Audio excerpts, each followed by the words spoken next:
Hey everyone, it's Ben Hardy here, and in today's video we're going to be going over all the things that I like and the things that I don't like on the all-new 2021 Mazda CX-9 Signature. With all that being said, let's get straight into the video. Start things off with the front end, and first off, I love the front end styling on the CX-9. I think it's absolutely beautiful. It looks like a luxury car, but then it also has this kind of aggressive undertone to it as well, and overall I just think it's a really good looking vehicle, and I love the large flat section there in the middle of the hood.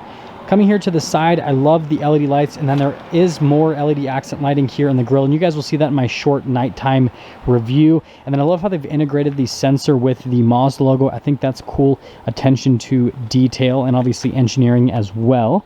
And then in terms of the parking sensors, they're actually integrated pretty nicely, but I mean, overall parking sensors always kind of get in the way of styling with vehicles. And then this chrome accenting down here at the bottom, I also like the look of that. But yeah, overall, I think they killed it from a design perspective with the front end. And I guess we got to talk about under the hood, which means, well, we got to go and pop the hood, folks. Let's do this one and not the gas cap by accident. I did that a couple times actually. I accidentally pulled the gas cap one because I was kind of just going through stuff so quickly. But anyways, first off, well, it doesn't have struts, so I guess that's a downside. I feel like it should have struts. Under the hood, we've got that turbocharged 2.5 liter four-cylinder. It's pretty decent from a power perspective, especially for a four-cylinder, but I think they should offer a more powerful powertrain as an option. You know, maybe like a turbocharged V6, just something. This engine, again, is really strong, but I wish there was an optional engine that was just a little bit more powerful for a sportier variant on the CX-9 to compete against something like a Dodge Durango RT or a Ford Explorer ST, and perfection. Anyways, now coming here to the side with the wheels, I think the wheels are pretty good looking. There's nothing too crazy about them from a design perspective, so I guess I'm just neutral on those. And then as for the overall side profile, again, I love the front portion. As you continue towards the back, I'm not as in love with the styling there in the back, but overall I think it's a good looking vehicle, and for being a third row SUV, I feel like it's really nicely proportioned. A lot of third row SUVs won't necessarily look really good. They'll kind of look super funny in the back end from a proportion perspective, but I feel like they nailed the proportions on the CX-9, so that was a really good job. And then I actually like the chrome accenting here around the windows. I kind of just like the look that it gives. And then coming here to the rear, something that is nice, as you can see, is we've got an automated hatch in the back. I think the storage space is pretty good for this size of third row SUV, so I guess that is definitely a plus. Then you guys can see under there. I guess one thing that I would say is I wish that they had little controls to lower down the seats, right? We do have this to lower down the seat, but obviously that's manual. A lot of SUVs in this segment now will have little automated controls. That'd be nice if they added that. And speaking of automated controls, while we're here in the back, you guys can see this is the key fob, and we don't have remote start, so I wish that the CX-9 came with remote start. I mean, trust me, I've tried all the things, so like, you can do the hold down button like what they have with the Toyotas. Obviously it doesn't do the remote start because it doesn't have remote start, so trust me, I tested things, okay guys? But yeah, anyways, I think that should be a thing. It's a little bit of an oversight. And then you guys know how I feel about the back end. It's super round. It's weird that the front end is so angular and then the back end is so round. I feel like they should have made the back end more angular. I don't know, but that's just me. Now coming here to the interior, I definitely love the nice touch points here with the leather, but I think there should just be a little bit more of it considering this is a signature. And then you guys can see here with the sunshades, I definitely like that. I love the seats. These seats are beautiful. They're really comfortable as well, and yeah, just everything about them I love. And I actually like this whole center console setup with the heated seats and then the climate controls in the front. I just like the overall aesthetic of it. I think that's great. And so yeah, definitely some positives and some negatives with the back. I just think, again, nicer materials here on the door. Well, it's got nice materials, but just more of them. And then coming here to the front, same thing applies here with the front and also with the front seats as well. And even like the controls in the seats, like the whole seating area, perfection. And then if we pop in and turn on the CX-9. Sorry, I had to cut the clip because I left the music on. But anyways, aside from me avoiding copyright infringement, I love the look of the steering wheel here, and then I also love the feeling with the steering. If you guys haven't seen my review on the CX-9, go watch it so you can see my driving impressions with it. I just love how this drives. And then you guys can see the center gauge cluster there. For some reason the camera doesn't want to focus today. There we go. Looks beautiful. I love all the controls here on the side, and then I love how it has the hill climb assist. Nobody buying this will ever take it off-road, but at least it has the capability. Now I guess this is one downside, is the fact that it doesn't have a touchscreen. However, this infotainment system is really easy to use and it's really intuitive as well. So like, even though it's not a touchscreen, it's still easy to use, but I understand some people would rather just have a touchscreen. Love the camera system, love how you have the 360 view, and then also how it pops on the front view.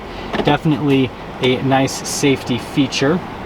And then with the whole dual zone climate system, that's great, no complaints there. And then here are the controls for all of this. I guess the one thing they could change is just use nicer materials for some of the buttons here, because it's like all plastic. This is definitely nice with the metallic trim around some of the dials, right? But we've got a lot of plastic buttons. Oh, and air conditioned seats. Always a huge fan of that.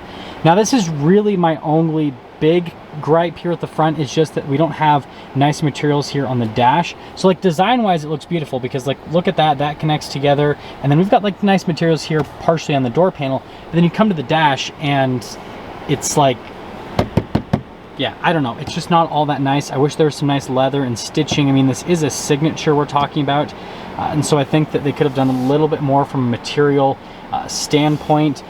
But I mean, other than that, I really don't have any complaints. I guess one thing that some people might complain about is the fact that we don't have a panoramic sunroof, just a smaller sunroof. Me personally, don't care, but I can understand some people might have some concessions with that, I suppose. Oh, and I almost forgot to mention this.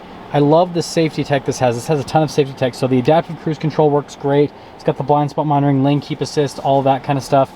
I know a lot of modern cars have that nowadays, but again, this has it, so that's great, and the systems work really good as well. And then we've got the drive mode switch. It's cool that it has a sport mode. I think it's interesting that it has the hill climb assist but no off-road mode. I guess that is another interesting thing. Oh, and the fact that it actually has paddle shifters, that's definitely cool as well. And then the shifter feel itself, definitely nice. I guess we could talk about the transmission. The 6-speed automatic does feel a little bit more on the old school side, but it's responsive enough that I don't really have any complaints. If you guys remember, I had the Lexus IS 350 F Sport the other week. That 6-speed automatic was horrible. This 6-speed automatic isn't in the same class where it's super slow to shift. It's actually pretty quick from a shifting perspective. So I really don't have any complaints with that. Oh, and then the last thing before we kind of cap things off. Wireless phone charger. It works really well, but you can't see your phone at all. I wish that they would have put it here, but I understand why they put it over there, because that makes sense, but also it'd be nice to have it over here so you can actually see your phone. And I mean, I gotta nitpick, okay, people? Now we have to answer the question that everyone wants to know. Should you look into buying the all-new 2021 Mazda CX-9, and more specifically, the Signature package? So first off, it comes with a lot of nice safety tech and luxury features, right? It's got the heated seats for the second row, and then heated cooled seats for the front passengers. And again, all that safety tech, the adaptive cruise control, the blind spot monitoring, all of that stuff. So overall, from a tech perspective, it's great. And again, I do like the styling. It has aged a little bit, but especially with the front end, I still think it looks really good. It does look like a nice upscale luxury car. And I mean, all of the touch points in the interior, even though I kind of complained about it slightly, are actually really nice, like the stuff that you're actually going to handle on a regular basis. So most of the controls, the seats are really nice, the steering wheel is really nice. And then from a driving perspective, it's really fun and engaging to drive. You don't really get that with most third-row SUVs. Most of them are pretty boring. The steering is pretty numb. This, on the other hand, is great. You can actually have some fun with it. So it does differentiate it from that perspective. And even though it doesn't have a crazy powerful engine, the turbocharged engine does a really good job, especially here at elevation.